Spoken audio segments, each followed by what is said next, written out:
What's up, y'all? Hope y'all doing good. I'm Anthony K. Thomas, and welcome to Wrestling with Rumors. Welcome, everyone. So before we get into everything that is Wrestling with Rumors this week, like I say every week, every rumor that I am about to read is exactly what it is. It is a rumor. We can speculate as wildly as we want, but until they're proven as fact, we see it happening on TV, or a certain professional wrestler confirms it for themselves. It remains what it is, a rumor. So with that, let's get in. Pardon me, can't even speak. Let's get into everything that is a new episode of Wrestling with Rumors. Get my trusty iPad, and we're gonna get into it. All right. According to Fightful Select, AJ Styles had no idea about the special introduction he was going to get at Crown Jewel, courtesy of John Cena. They also say the two received a standing ovation once they made it backstage following their outstanding match. Absolutely. I loved that John Cena did that for AJ Styles, that he gave him that kind of introduction, that he was respect across the board, and that was incredible. That was a great announcement. It's so cool that he didn't know about that it was such a surprise to him, because it was a surprise to all of us when we heard that announcement, when he gave that paper to Alicia and she was reading it. Oh man. And then that was great. And then the match alone felt like a love letter to professional wrestling and paying tribute to so many of their rivals, John Cena's rivals, AJ Styles' rivals, and not just in WWE, but for AJ Styles, whether it was in TNA, New Japan Pro Wrestling, it was incredible to watch. Definitely a match of the year. I will honestly say one of John Cena's best matches on this retirement tour for him, and he's only got about like two, maybe three matches left, I think. Crazy, man, crazy. So there are many contracts within TNA. There are many contracts within TNA coming up by the end of the year, and one big one is the Hardy Boys. Though TNA hopes to retain them per Fightful. I think after that win, now it's not confirmed yet, but I feel like they might actually stick around, considering that at Bound for Glory, they retained their TNA and NXT tag team titles in that table match. That was a great one last time table match between the Hardys and the Dudley Boys, or Team 3D. It was, and then you get to the end of that match. I'm left speechless still in that match. It's been a little over a week since that match, and it still leaves me a little bit speechless and a little bit emotional, because it was really beautiful, especially how it ended with when the Hardy Boys were about to leave the ring, but to give the ring to the Dudleys to say goodbye. But before the Hardys could even leave, the Dudleys stopped them, and then the Dudleys took their boots off and gave their boots to the Hardys. Normally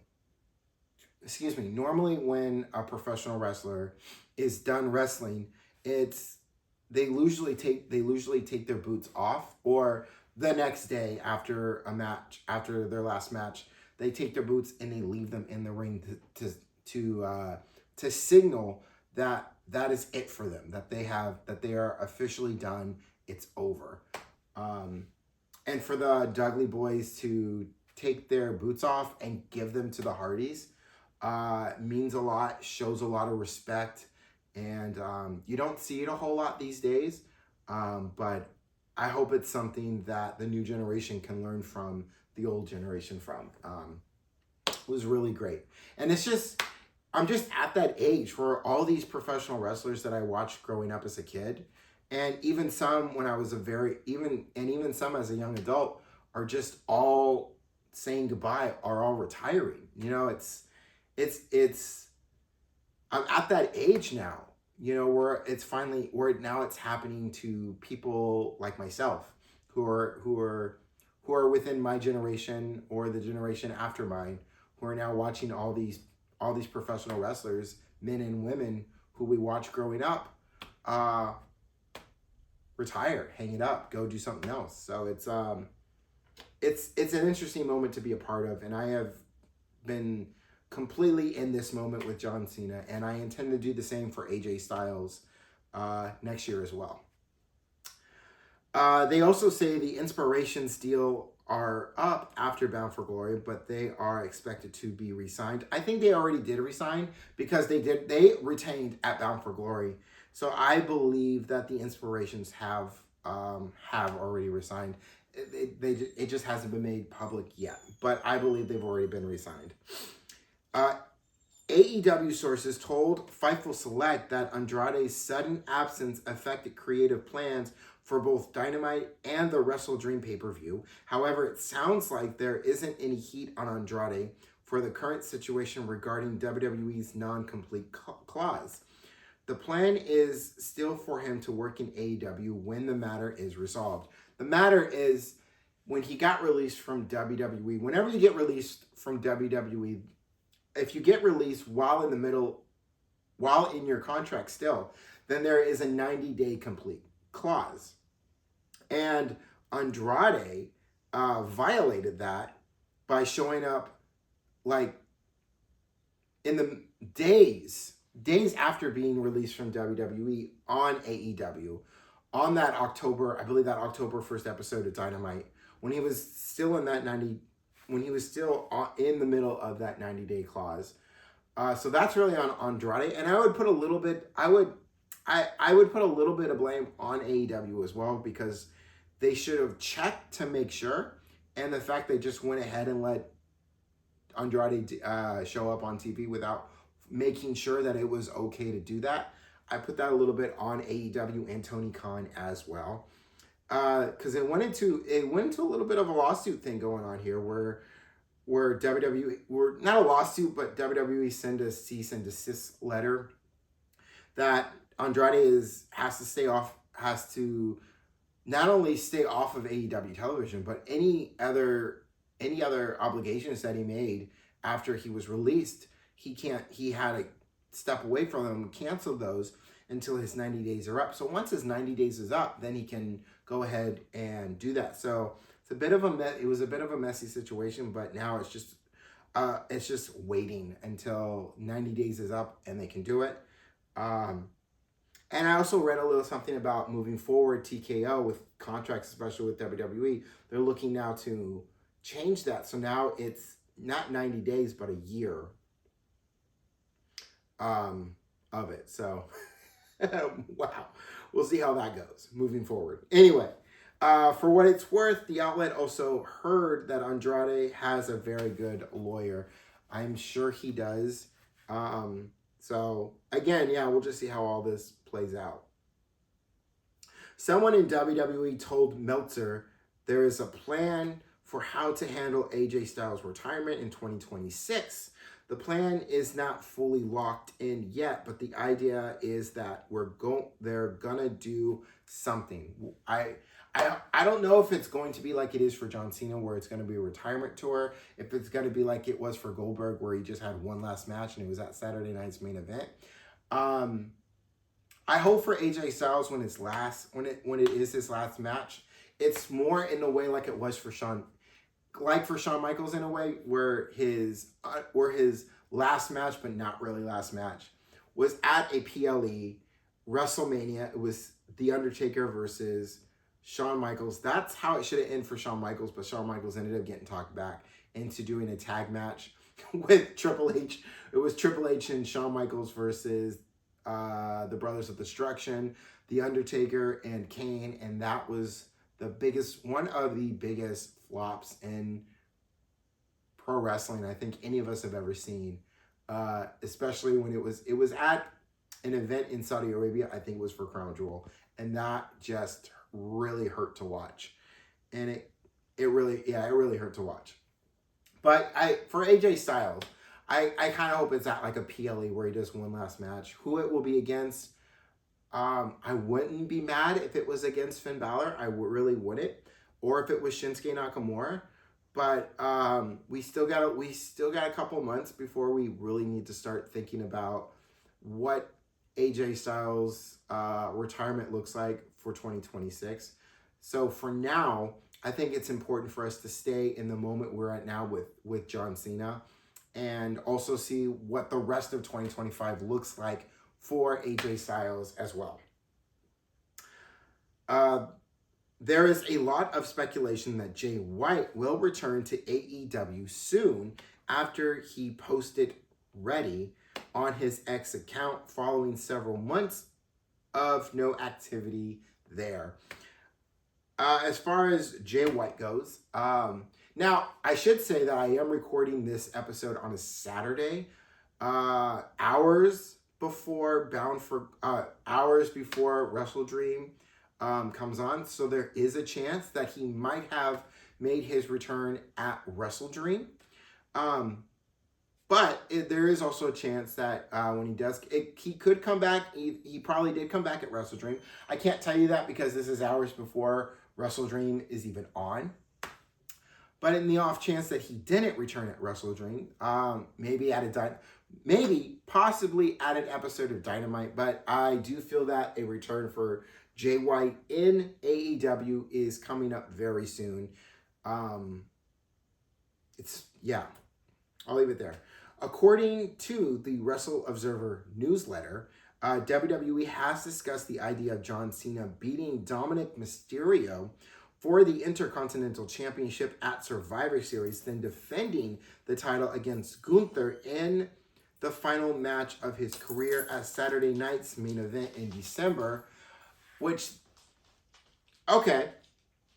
So maybe now if we add in the tournament as well, it could be let's just play this out for a second. Let's speculate on this for a second. So if John Cena goes into Survivor Series, which is a little over a month away, and we get into a program where he ends up in a match against Dominic Mysterio for the Intercontinental Championship, and then he wins the Intercontinental Championship.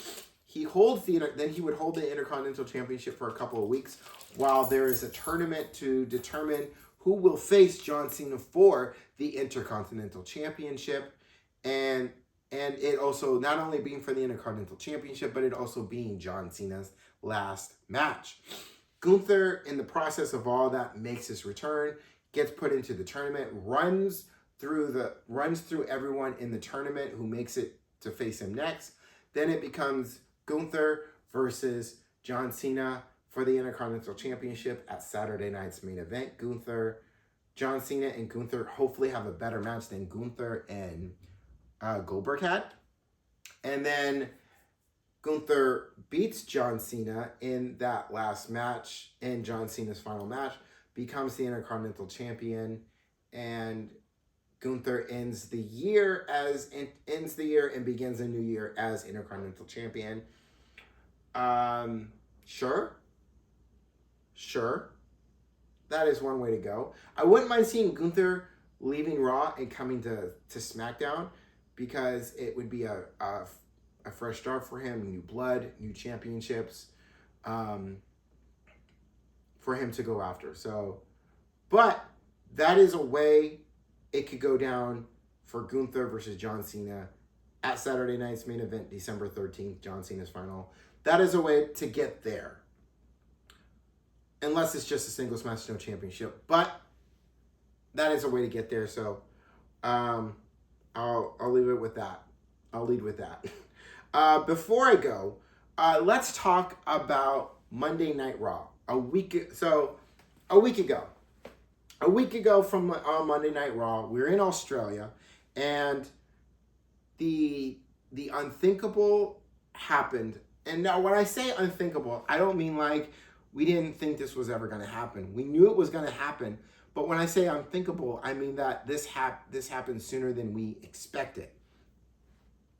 And that is Braun Breaker, Bronson Reed, and Paul Heyman, they all turned on Seth Rollins. Now, Braun Breaker initiated the turn when he speared Seth Rollins in half. Now, that one spear opened a floodgate of questions, and I've written some of them right here. Now, one thing I will say is that it changed what we had thought of what War Games was going to look like at Survivor Series. Completely changed.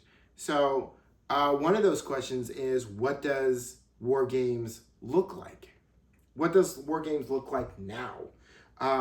Why did they turn? Now, as far as why did they turn, I know we'll probably get an explanation to why they turned on Monday's episode of Raw, but I think behind that is because Seth Rollins injured himself pretty good against Cody Rhodes in that crown jewel match. He busted up his shoulder, I'm guessing, very well.